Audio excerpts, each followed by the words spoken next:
Bismillahirrahmanirrahim. Assalamualaikum warahmatullahi wabarakatuh. Alhamdulillah, di pertemuan kita kedua ini di mata kuliah Tarikh Tasyri' atau Sejarah Pembentukan Hukum Islam, kita akan melanjutkan materi kita selanjutnya. Keanekaragaman syariat. Dalam Al-Quran, Allah Subhanahu wa Ta'ala menegaskan bahwa sungguh Allah Subhanahu wa Ta'ala sangat mampu sekali untuk menjadikan umat manusia ini cukup dengan satu syariat saja.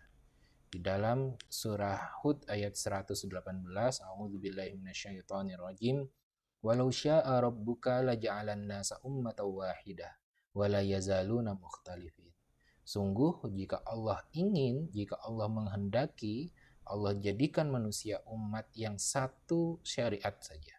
Akan tetapi Allah berkehendak lain, Allah jadikan manusia itu dengan berbagai macam syariat, berbeda-beda, berbeda agama, dan manusia Allah jadikan tabiatnya itu senantiasa berselisih pendapat.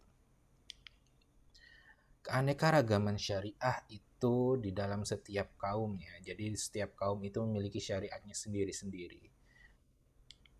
Allah menciptakan syariat ini bagi setiap kaum yang dimana dalam kaum tersebut diutus seorang rasul pilihan, manusia pilihan. Allah utus sebagai rasulnya membawa syariat diterapkan bagi kaum tadi. Nah, syariat yang ditetapkan atau kewajiban-kewajiban yang ditetapkan dalam syariat tersebut, tentu setiap kaum itu sangat berbeda, memiliki perbedaan, tidak semuanya sama. Misalnya dalam hal ibadah berpuasa. Puasanya umat Nabi Muhammad itu berbeda dengan puasa umatnya Nabi Daud alaihi salam. Perbedaan ini sesuai dengan kondisi dan kemampuan dari umat atau kaum tersebut. Dalam surah Al-Maidah ayat 48 juga dijelaskan bahwa di dalam setiap kaum itu Allah tentukan aturan hidup, Allah tentukan jalannya, peraturan yang harus dipenuhi, yang harus dipatuhi. Ya, itu dalam surah Al-Maidah, walikullin ja'alna minkum syir'ata wa minhaja, bahwa kami jadikan tiap-tiap kaum memiliki aturan atau memiliki syariat sendiri-sendiri.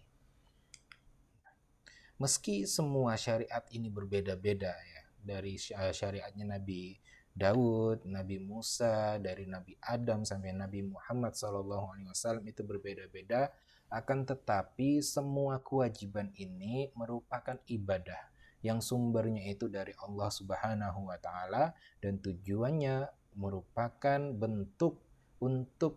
bentuk usaha untuk mentauhidkan atau menyeru kepada ketauhidan atau mengesahkan Allah Subhanahu wa Ta'ala. Syariat itu secara umum bermakna kaidah atau hukum-hukum ya. Yang mana kaidah atau hukum ini berfungsi untuk mengatur tatanan kehidupan manusia. Tujuannya apa? Agar kehidupan kita itu tentram, sejahtera, terjamin. Aturan itu dibuat untuk menjamin kehidupan atau keberlangsungan hidup manusia yang ada di lingkungan tersebut. Seperti itu. Itu secara umum makna dari syariat atau tasyri' atau aturan atau perundang-undangan. Nah, syariat ini terbagi dua dalam pembahasan kita kali ini. Ada yang disebut dengan syariat samawi dan ada yang disebut dengan syariat wad'i.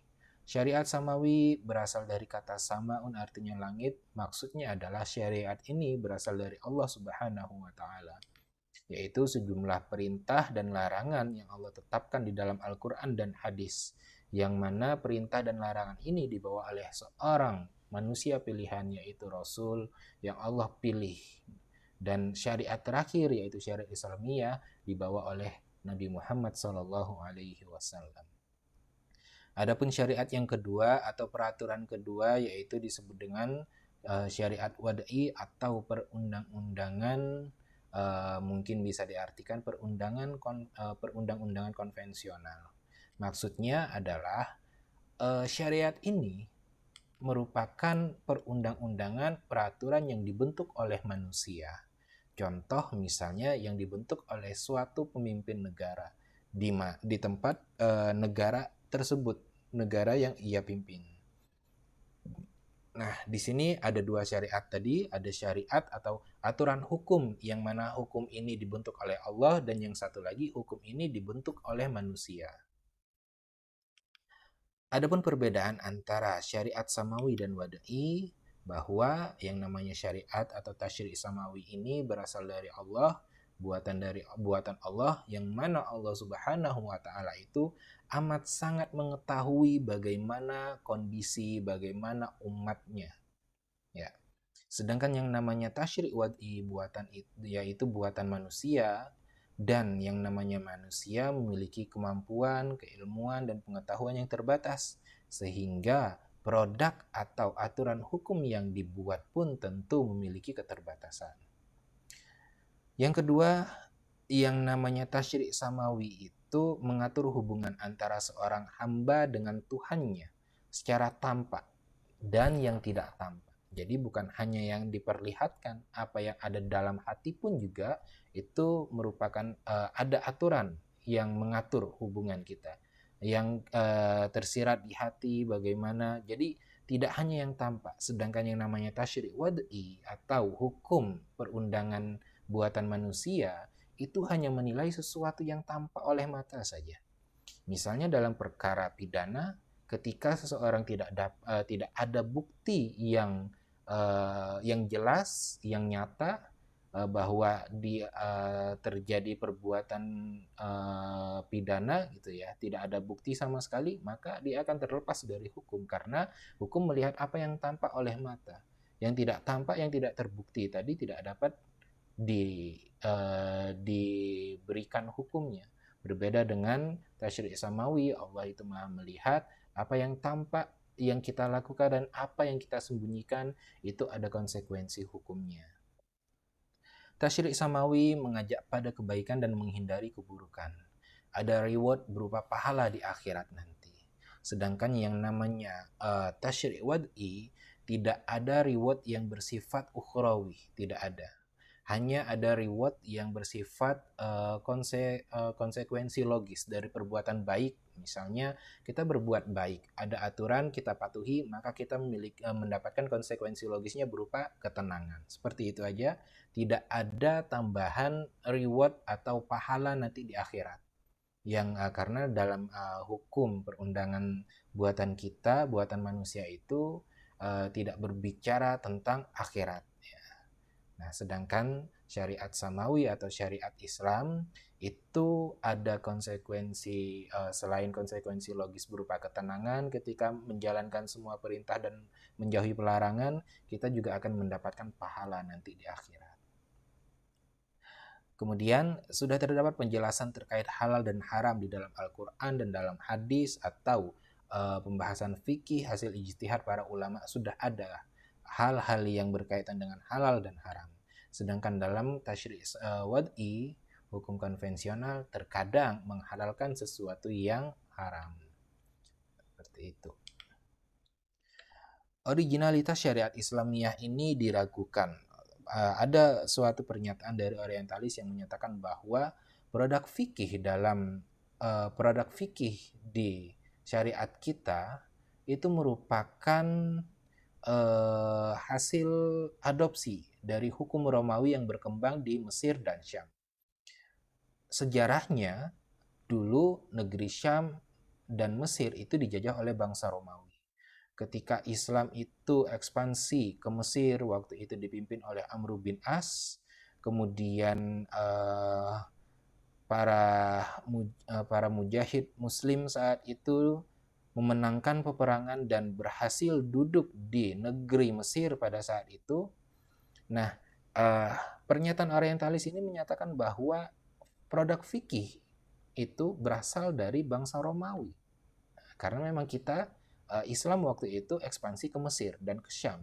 Jadi ada produk fikih yang diambil dari hukum Romawi. Contohnya di sini yang pertama mereka menyatakan ada kemiripan hukum fikih di sebagian perkara dengan hukum Romawi. Kemudian hukum Romawi juga merupakan mereka menyatakan bahwa sumbernya itu berasal dari hukum Romawi. Kemudian yang pernyataan kedua, mereka mengatakan bahwa Imam Auza'i, salah satu ulama fikih, dan Imam Syafi'i itu tinggal di Suriah selama hidupnya. Yang mana Syam atau Suriah ini merupakan tempat berkembangnya pendidikan Romawi, sehingga peraturan atau hukum-hukum Romawi tentu diterapkan di negeri tersebut. Kemudian mereka menyatakan karena memang tinggalnya di sana, maka pemahaman fikih pun banyak yang diambil dari hukum Romawi. Contohnya salah satu kaidah ini, al-bayyinah alaman idda'a wal yaminu alaman ankaro. Mereka menyatakan bahwa kaidah ini diambil dari hukum Romawi karena memang mereka memiliki hukum yang bunyinya seperti ini. Jawaban atas pernyataan mereka yang pertama yaitu bahwa perkara yang beririsan antara kedua hukum ini sangat sedikit sekali dan sangat jarang. Tidak semua, mungkin ada, ya mungkin ada, dan itu pun juga perlu pembuktian apakah benar atau tidaknya. Sehingga tidak bisa dikatakan bahwa yang namanya fikih itu diambil dari hukum Romawi, tidak bisa seperti itu juga karena itu tadi, karena yang namanya produk fikih itu banyak sekali dan sangat sedikit atau sangat jarang sekali yang berkaitan atau hukumnya itu mirip dengan hukum Romawi. Sumber hukum dalam fikih itu berasal dari Quran, Sunnah, dan ijtihad dari Quran dan Sunnah. Produk fikih juga banyak yang berkaitan dengan perihal ibadah. Jadi fikih itu bukan hanya berkaitan dengan muamalah saja, tapi juga ibadah antara seorang hamba dan Tuhannya. Yang ini berkaitan dengan spiritual manusia. Nah, kalau dalam hukum Romawi tidak berbicara tentang itu, tidak ada hal-hal yang berkaitan dengan spiritual manusia tadi. Ibadah antara seorang hamba dan Tuhan itu tidak ada. Sumber hukum keduanya itu berbeda. Kalau misalnya fikih kan sumbernya dari wahyu Allah, dari Quran dan Sunnah. Sedangkan hukum Romawi itu berkembang dalam kehidupan masyarakat. Jadi hukum di masyarakat bangsa Romawi pada saat itu ya berkembang terus. Karena sesuai dengan kondisi atau kebiasaan mereka. Sedangkan sumber hukum dalam fikih itu adalah wahyu.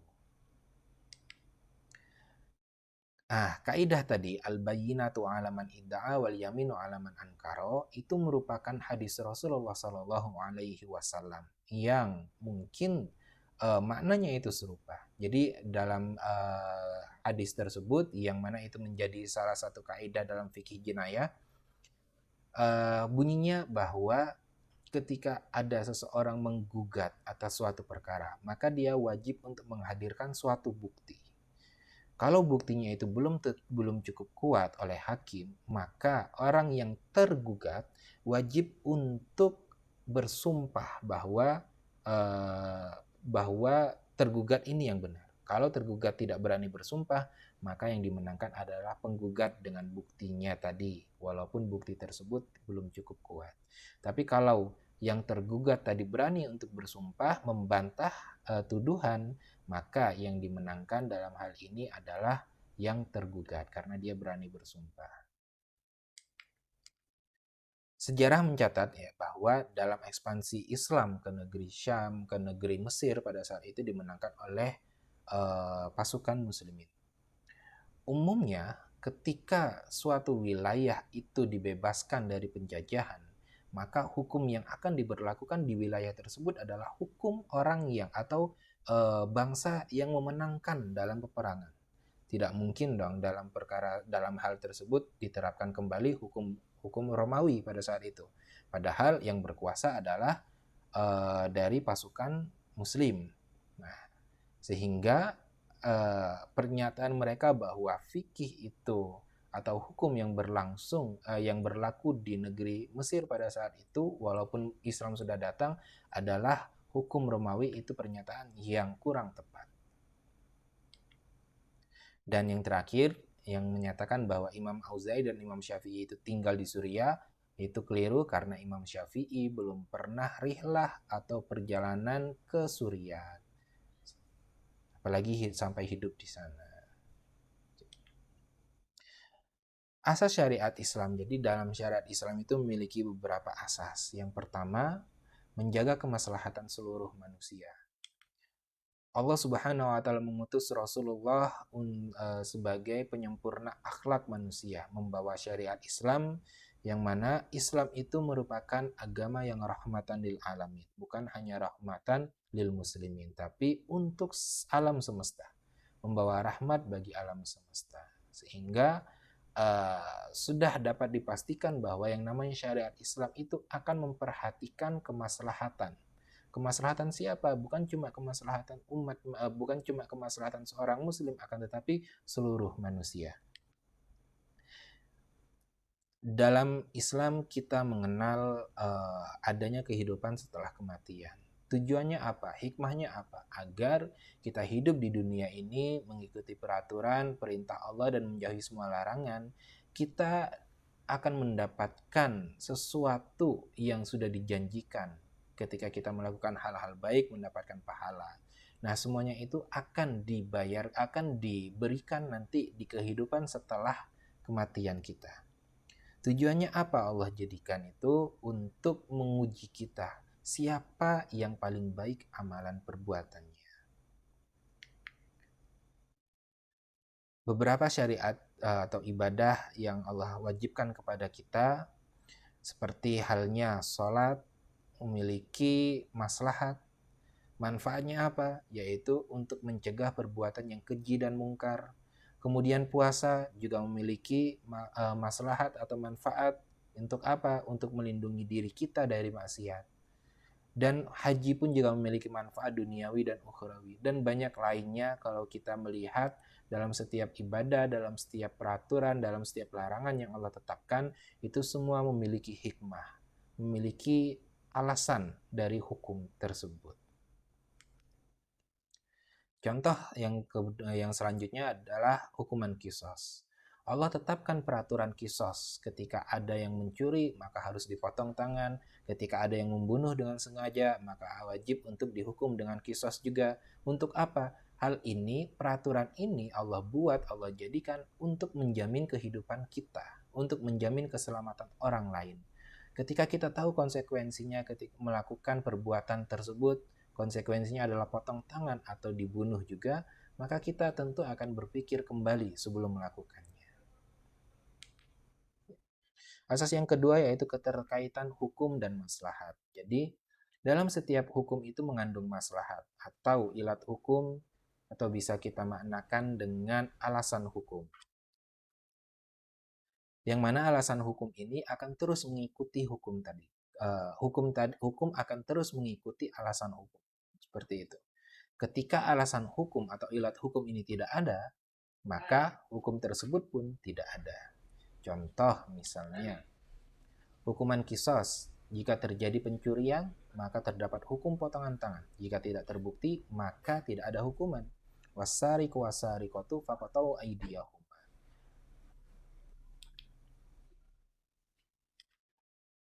Keterkaitan hukum dan maslahat ini ada dua jenis maslahat yang mengikuti hukum atau mengikuti syariat. Yang pertama yaitu maslahat yang statis yang tidak dapat berubah-ubah. Contoh dalam ibadah sholat, puasa, zakat, nikah, talak, warisan, qisas, dan lain-lain. Ini maslahatnya tidak akan berubah-ubah.